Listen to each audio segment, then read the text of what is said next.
de vous inviter, ou d'inviter d'ailleurs le premier vice-président à prendre la présidence de cette Assemblée pour procéder au vote de ce compte administratif, vous rappeler en quelques mots d'où nous venons, où nous en sommes et où nous allons. D'où nous venons. C'est vrai que on a presque tendance à oublier, en ce printemps 2017, la situation telle que nous l'avons découverte à l'automne 2015. Situation qui était apocalyptique. Et nous avons utilisé le terme de faillite à bon escient, dans la mesure où notre collectivité, la majorité qui nous avait précédé, avait eu une gestion à la fois aventureuse, chaotique, laxiste, irresponsable. C'est vrai que notre collectivité, la gestion de notre collectivité était totalement incontrôlée. Notre département allait dans le mur et ses élus accéléraient. Pourquoi ? Parce que nos prédécesseurs avaient fait le choix, et ça a été rappelé par certains orateurs ce matin, de continuer à investir sans bénéficier des ressources nécessaires à ces investissements. Donc notre collectivité investissait par un recours massif à la dette, qui était passée de 1998 à 2011 de 200 à 800 millions d'euros, et qui avait encore augmenté de 160 millions d'euros au cours des 4 derniers exercices budgétaires. Donc les investissements n'étaient pas réalisés grâce aux ressources propres du département, mais en faisant financer aux générations futures les promesses d'aujourd'hui. Et s'agissant des dépenses de fonctionnement, la situation était pire encore, puisque notre collectivité n'était plus dans la capacité de payer les factures qu'elle devait à ses fournisseurs, et que par conséquent nos prédécesseurs avaient eu recours d'une part à la cavalerie budgétaire, c'est-à-dire au report du paiement de factures sur les exercices postérieurs, et pas, comme ça a été encore rappelé par erreur, au glissement de 12 mois. C'est 3 ou 4 années, de 2011, au bout de 4 années, les établissements sociaux et médicaux.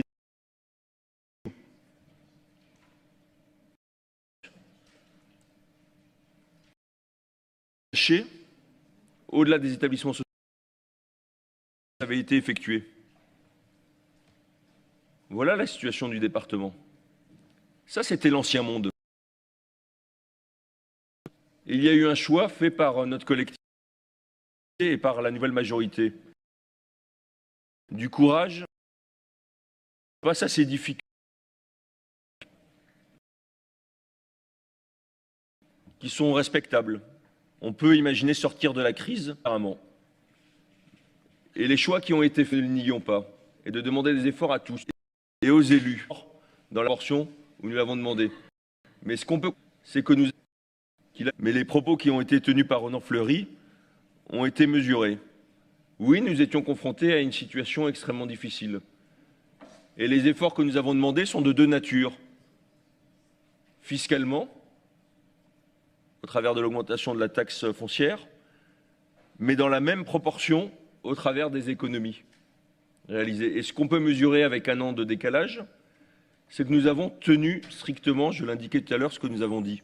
Nous l'avons tenu pourquoi? Parce que nous avons réalisé 55 millions d'euros d'économies. 55 millions d'euros d'économies au cours de l'exercice 2016, c'est du jamais vu dans notre collectivité, et je dirais même que c'est du jamais vu dans une collectivité départementale. Et si nous voulions réagir à périmètre constant, il faudrait rajouter d'ailleurs à ces 55 millions d'euros les 35 millions d'euros d'écart de rattachement qui étaient sur le petit graphique que Dominique Echaroux a présenté. Et ces 55 millions d'euros s'ajoutent aux 22 millions d'euros qui avaient été réalisés au cours de l'exercice 2015. Je sais que certains, et c'est bien légitime, avaient douté de notre capacité à réaliser ces économies. Elles sont aujourd'hui chiffrées, elles sont dans le marbre, ces économies ont été réalisées. Et ça nous a permis d'avoir un budget 2016 et un niveau de dépenses inférieur à celui de 2015, alors même que nos dépenses sociales continuaient à augmenter. Cela nous a permis de payer les 45 millions d'euros de factures impayées, de payer 45 des 108 millions d'euros de factures impayées. Et puis, l'autre élément, c'est qu'effectivement, nous sommes parvenus au cours de l'année 2016 à réduire l'endettement de 20 millions d'euros. Ce n'était pas évident, mais nous y sommes parvenus. Nous y sommes parvenus alors même que nous avons augmenté nos remboursements de 20 millions d'euros aussi sur l'exercice 2016. Nous l'avons fait et nous le reconnaissons sans difficulté parce que aussi le niveau de nos investissements a été inférieur à ce que nous avions inscrit. Ce n'est pas de gaieté de cœur que nous constatons cette baisse de l'investissement, qui est liée à quoi?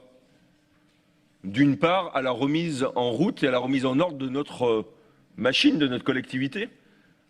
C'était la fin d'un cycle, et là, lorsque je parle de cette façon-là, je parle sans regard, sans animosité particulière.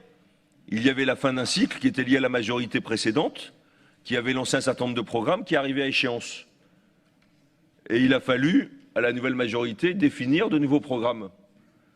Et il y a évidemment des délais de mise en route sur certains de ces investissements.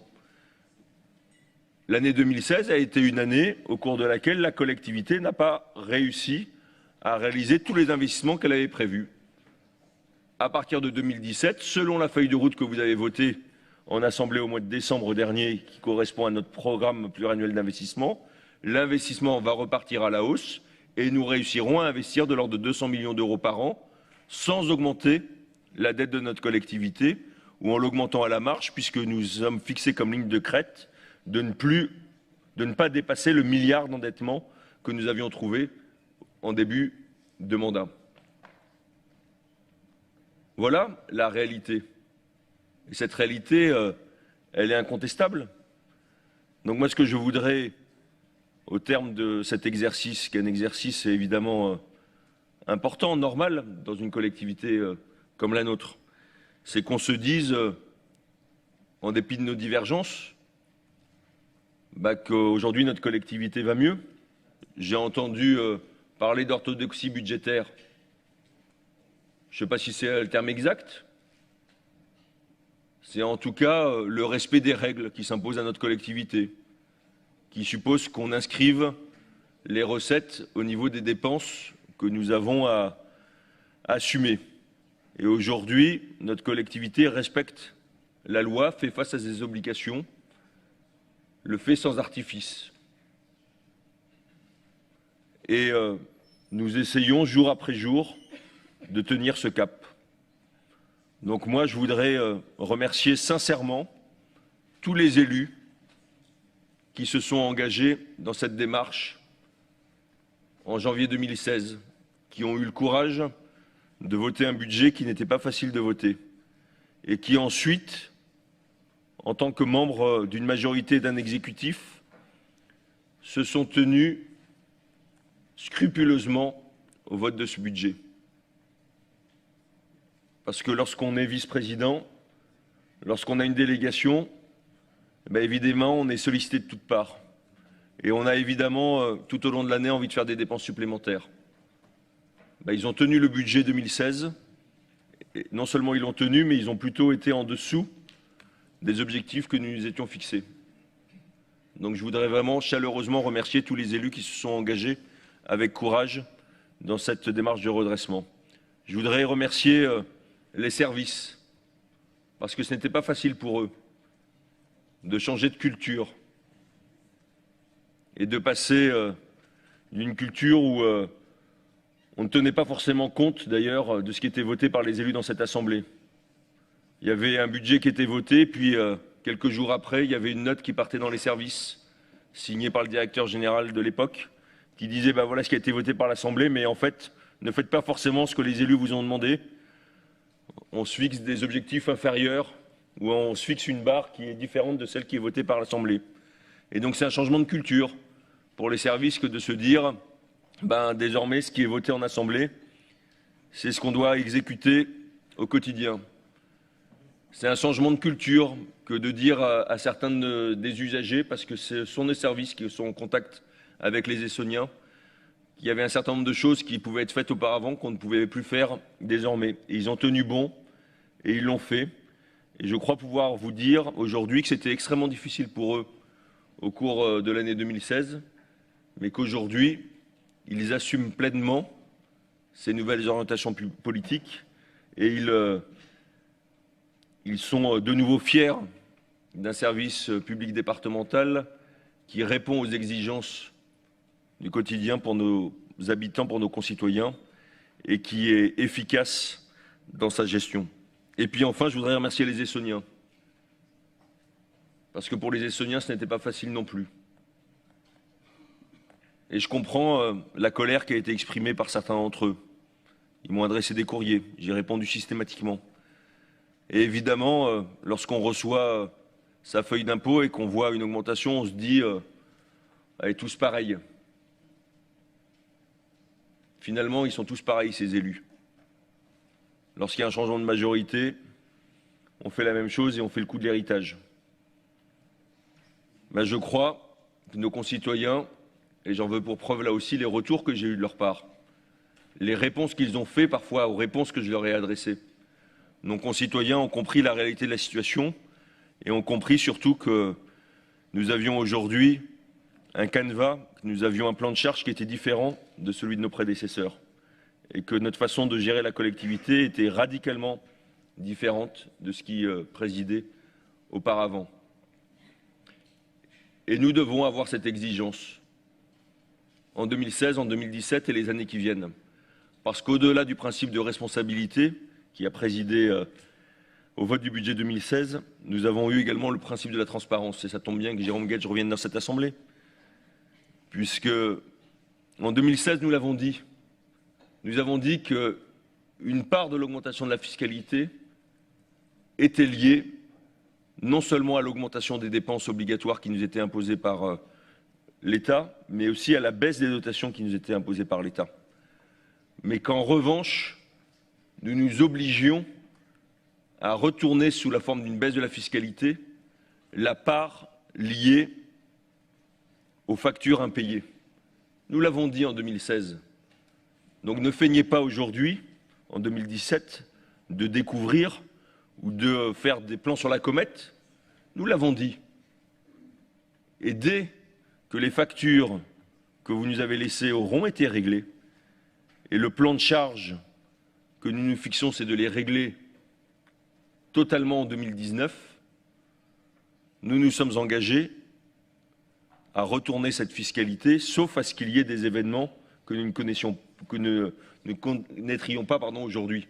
Parce que c'est vrai que le temps a beau être beau, comme l'indiquait Dominique Écharot au début de son propos, on voit aussi que le nouveau président de la République et que la majorité qui sortira des urnes au mois de juin va se trouver face à un certain nombre de contradictions et qu'un certain nombre d'annonces qui ont été faites au cours de cette campagne électorale et qui continuent à être faites au cours de la campagne législative sont source d'inquiétude pour notre collectivité.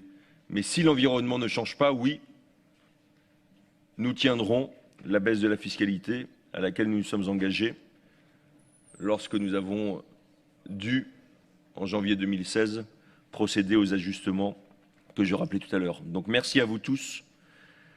Merci d'avoir permis à notre département de relever la tête. Et désormais, il faut continuer à tenir cette barre fermement. Et c'est ce à quoi nous nous sommes engagés et ce à quoi nous œuvrons jour après jour. Merci encore du travail qui a été effectué.